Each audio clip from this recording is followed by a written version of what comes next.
দিবেন, এটা আপনারা নেকি অর্জন করতে পারবেন, কামেল ইমানদার দাবি করতে পারবেন। এখন জমি বন্ধক রাখলে শরীর না পাক, এইটার ব্যাপারে কয় না ও কোনি খেয়াল দিছে নামাজি হয়েছে না। রাসূল যেটা বললেন, কোরআনে যেটা বললেন, সেটার একদিনে দাঁতাদাতি নাই মসজিদ আইসা, কিন্তু সুন্নত যদি নাও করে তাও তার নামাজ নষ্ট হয় না। 10 বার রব্বুল আযান করলে প্রতি রব্বুল আযানে 10টা করে নেকি হয়। রব্বানা লাকাল হামদান কাসিরান তয়্যিবান মুবারাকান ফি, এটা আমরা বলি কি বলি না? বলি। এটা কি রাসূল বলার জন্য আদেশ করতে কোথাও আপনারা পাইছেন? একজন সাহাবী এটা বললেন, বলার পর আল্লাহ রাসূল বললেন 30 না 33 জন, আমার সঠিক খেয়াল আসতেছে না, 30-এর অধিক ফিরিস্তা উপরের দিকে আসমানের দিকে যাইতেছে আর বলতেছে এই দোয়াটা বলার কারণে তার আমলনামায় কত নেকি দিব। এটা কিন্তু একজন মুসল্লি বলছে, এটা কিন্তু রাসূল কয় না যে তুমি কও। আবার নামাজের শেষে জিজ্ঞাসা করছে রব্বানা লাকাল হামদান কাসিরান তয়্যিবান মুবারাকান ফি, এটা কে বললা? মুসল্লিরা ভয় পেয়ে গেছে, কয় না। যেটা বলছে ভয় পেয়ে গেছে, কয় না। কর্তন করা রাসূলুল্লাহ আমি বলছি, তোমার আমলনামায় কত নেকি দিবেন ফেরেশতারা লিখতে পারে নাই, এটা আল্লাহর নিকট লয়ে গেছে যে আল্লাহ কত সওয়াব দিবেন। তাহলে কাজটা ভালো করছে না খারাপ? এখন যদি এটা কেউ না করে তাহলে তার নামাজ নষ্ট হতো না। এটা যদি না করে, হাদিস সাধারণ আমাদের মতো মানুষের জন্য 3 প্রকার হাদিস, আরো বেশি আছে, কিন্তু আপনারা আমার জন্য 3 প্রকারই যথেষ্ট। ফেলি, কওলি, তাকরিরি। একটা হলো যেটা রাসূল নিষেধ করলেন জমি বন্ধক রাখা যাবে না, এটা রাসূল আদেশ করছেন মানতে হবে।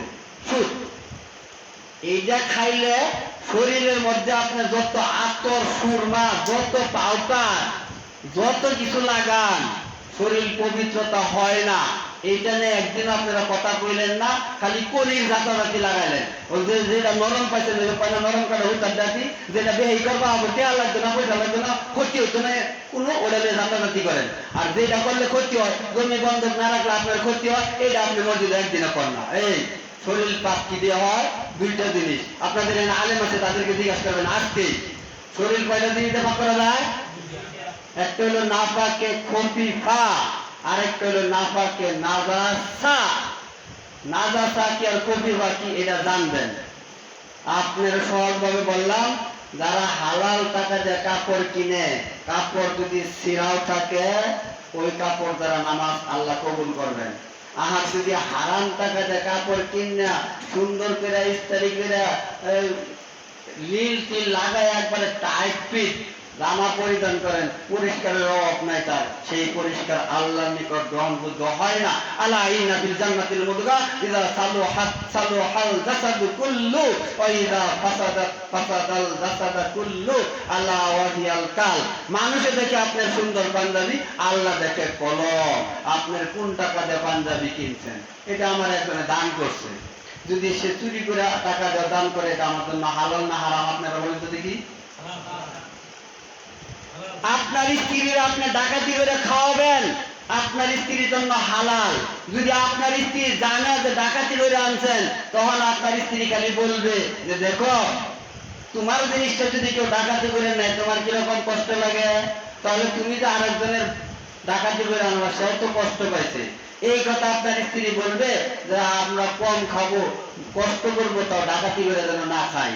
এইটা বলার পরেও যদি পরের দিন আপনি ডাকাতি করে না খাওয়ান, আপনার স্ত্রীর জন্য হালাল।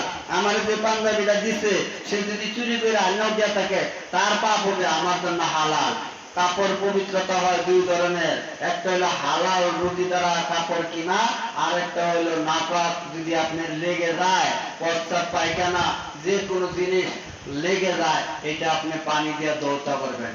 একটা পানি দিয়ে পবিত্রতা হয়, আর একটা হালাল টাকা দিয়ে পবিত্র হয়। শরীর পবিত্রতা বললাম, শরীর পবিত্রতা হয় হালাল খাবারের দ্বারা, আর একটা পবিত্রতা হয় গোসলের দ্বারা। করেছে এই পবিত্রতার আলোচনা করবেন, ওই সুন্নত নিয়ে বাড়াবাড়ি করবেন না।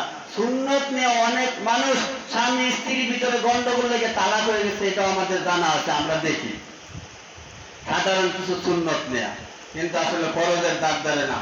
ফরজের ব্যাপারে ধরেন, দেখুন আপনাদের পাশে একজনের ব্যাপারটা আপনারা জানেন যে এরকম আমরা কিছু মানুষ যে দেখা যায় যে এরকম কিছু স্ত্রীদেরকে এরকম গালাগালি করলাম, পরা ভাষায় কিছু কথা বললাম, তাতে আমরা অনেকে মনে করি কি তালাক হয়ে গেছে, কিন্তু না। 3 মাসে 3টা তালাক দিলে তালাক হয়? একদিনে এক সময় এক গোষ্ঠীতে যদি 1000 বার তালাক তালাক তালাক তালাক করে তাহলে একটা তালাক হয়। এখন এইটা নিয়ে তারা জাতাজাতি করলো, কিন্তু নামাজ না পড়লে যে ইসলাম থেকে খারিজ হয়ে যায় এইটা নিয়ে জাতাজাতি করলো না।